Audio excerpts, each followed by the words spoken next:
இந்த பிஸ்னஸ்ல ஸ்டார்ட் பண்றதுக்கு முன்னாடி எங்க அம்மாவுக்கு வந்து ஒரு உடம்புல பெரிய பிரச்சனை, ஒரு கேன்சர்ன்ற ஒரு பிரச்சனைனால இன்னைக்கு இந்த பிஸ்னஸ் என்ன பண்ணாங்க, ஸ்டார்ட் பண்ணி அந்த பொருள் மூலியமா பயன்படுத்தி அது நல்லா கியூர் ஆனதுக்கப்புறம் 8 months கழிச்சு கேன்சர் இல்லைன்ற விஷயம் தெரிஞ்சதுக்கப்புறம் இந்த ப்ராடக்டை 4 பேருக்கு சொல்ல ஆரம்பிச்சாங்க. நான் 3 வருஷம் கழிச்சு லீவுக்காக ஊருக்கு வரப்ப அந்த வாய்ப்பு மூலியமா நல்ல வருமானம் சம்பாதிச்சிட்டு இருந்தாங்க. சம்பாதிச்சிருக்கப்ப இந்த வாய்ப்பு எனக்கு சொன்னாங்க. நான் சொன்னேன், இந்த வாய்ப்பு எப்படி எனக்கு செட் ஆகும்? நான் வந்து ஆல்ரெடி ஒரு ஃபீல்டில் செட் ஆகிட்டேன், செட் ஆகலை நோக்கி என் பயணம் போயிட்டு இருக்கு. இந்த மாதிரி டயத்தில் எப்படி இது எனக்கு சூட்டபிள் ஆகும் அப்படின்ற கேட்குறப்ப தான், இல்லை ஒன்றும் பண்ணுவான், என்னோட அக்கௌண்ட் ஸ்டேட்மெண்ட் மட்டும் பாரு அப்படின்னு சொல்கிறப்ப ஒரு வாரம் அதாவது ஒரு மாதம் குறையாம ஒரு 80,000க்கு மேலே வருமானம் சம்பாதிச்ச அப்புறம் அன்னைக்கு இருந்தாங்க. அப்போ எனக்குள்ள ஆச்சரியம் என்னன்னா, இன்னைக்கு வந்து ஒரு 4வது படிச்ச நபர் மூலியமா ஒரு மாசம் நான் 80,000 மேலே சம்பாதிக்க முடியும் அப்படின்னா, ஏன் மெரைன் இன்ஜினியரிங் படிச்சு துபாயில போய் அனுபவம் வாய்ந்து ஒர்க் பண்ணிட்டு இருக்க நமக்கு ஏன் இந்த ஃபீல் செட் ஆகாது அப்படின்னு எடுத்த ஒரு முடிவு தான் இன்னைக்கு என்னையும் அவங்க ஒரே ரேங்க் வச்சிருக்கு. வேற யாருமே என்ன காரணம் அப்படின்னா, இன்னைக்கு வந்து நான் எடுத்த பிளான் என்ன, நான் துபாய் போறப்ப எனக்கு கனவு இருந்துச்சு. என்ன கனவு இருந்துச்சுன்னா, கொஞ்சம் வருஷம் உழைக்கணும், அதுக்கப்புறம் நம்ம பிடிச்ச மாதிரி அங்கே துபாய் போகிறப்ப எனக்கு ஒரே கான்செப்ட் என்னன்னா, ஒரு நல்ல ஒரு வீடு கட்டினா மட்டும் போதும், எப்படி நல்ல ஒரு வீடு கட்டி செட்டில் ஆனால் போதும் அப்படின்ற மைண்ட் செட் நான் போனேன். ஆனால் அங்கே போனதுக்கப்புறம் தான் எனக்கு அனுபவம் வந்துருந்துருவார்ல, ஒரு எக்ஸ்பீரியன்ஸான நபர் இருந்திருப்பார்ல, அவர் 10 வருஷமா அதே கம்மி வேலை பார்த்துட்டு இருக்காரு.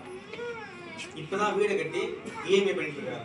இஎம்ஐல அந்த ஒரு இஎம்ஐ கட்டிட்டு இருக்காரு மாசம். அவரால் என்ன பண்ணுது, வேலையை விட்டுட்டு போக முடியாது.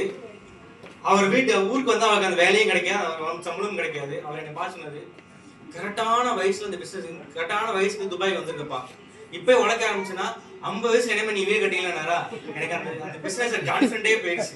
இப்போ என்னடா படித்தோம், எதுக்கு நான் வேலைக்கு வந்தோம், 50 வருஷம் கழிச்சு ஒரு நம்பர் வீடை கட்டி உட்கார்ந்துக்கிறது இஎம்ஐ கட்டுறதுக்கு ஏன் இந்த வேலையை நம்ம பண்ணணும் அப்படின்னு முடிவு எடுத்து அன்னைக்கு கான்செப்ட் வந்துச்சு.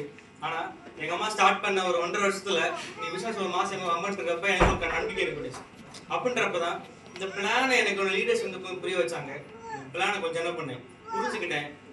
எனக்கு என்ன சொல்றாங்க, ஒரு 2 பேரை சேர்க்கணும், உங்களுக்கு புரியுமா சொல்லணும்னா 2 பேரை சேர்க்கணும், அதான் சொன்னாங்க. நானும் என்ன பண்ணேன், எனக்கு தெரிஞ்ச ஒரு 2 பேர்கிட்ட என்ன பண்ணேன், சேர்த்து விடல, கூட நின்று சேர்த்து விட்டுட்டு போற விஷயம் கிடையாது, கூட நின்று அவங்களை சம்பாதிக்க வைக்க ஆரம்பிச்சேன்.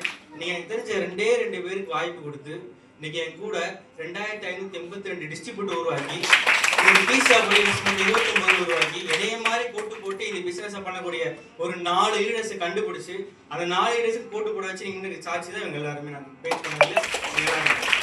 என்னன்னா ஒரு வருடத்துல நீங்க ஸ்டார்ட் பண்ணி 22 மாசம் முடிஞ்சிருக்கு. இந்த பிசினஸ் ஸ்டார்ட் பண்ணி 22 மாசத்துல நீங்க ஸ்டார்ட் சொன்னாங்க இல்லையா, 1.5 கோடி பிவி டர்னோவர் கொடுத்து இந்த பிசினஸ்ல அதாவது 22 மாசத்துல மொத்தம் 3 கோடி ரூபாய் டர்னோவர் பிசினஸ் கொடுத்துருக்கேன். அது மூலியமா நீங்க என்னுடைய ஐடி மட்டும் போன வருஷம் 20,49,000 ஐடி ஃபைல் பண்ண அளவுக்கு இந்த பிசினஸ் எனக்கு வருமானம் கொடுத்துருக்கேன்னா ஏன் உங்களால முடியாது?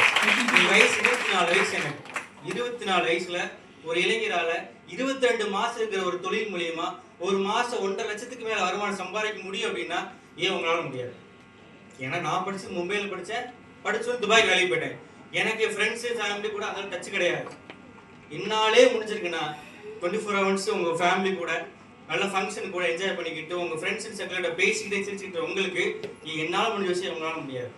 சில பேருக்கு தயக்கம் இருக்கும் இல்லையா, நம்ம எப்படி பண்ண போறோம், எப்படி பேச போறோம், கூச்சம் இருக்குன்னு சொல்லுவீங்களா? அப்படி உங்களுக்கு 30 வயசு 40 வயசு 50 வயசுக்கு உங்களுக்கு எப்படி இருக்கும்னா, 22 வயசுல இந்த பிசினஸ் ஆரம்பிச்சு எனக்கு இருக்காதான், அதையும் மாத்தி காமிச்சு ஜெயிச்சு காமிச்சிருக்கேன் இந்த விஷயத்துல. அதனால உங்களாலையும் இந்த வாய்ப்பு கொடுத்த எனக்கு ரொம்ப நன்றி. அதையும் தாண்டி இன்னைக்கு என்னை வளர்த்து அதாவது பிசினஸ்ல உன்னாலே முடியும், உன்னாலே சாதிக்க முடியும், உன்னால எல்லாம் பண்ண முடியும் அப்படின்ற விஷயத்த சொல்லி கொடுத்து வழிநடத்தக்கூடிய இன்னைக்கு இந்த ஹாலுக்கு பிராண்ட் நியூவா கோல்டு முடிச்சு வந்து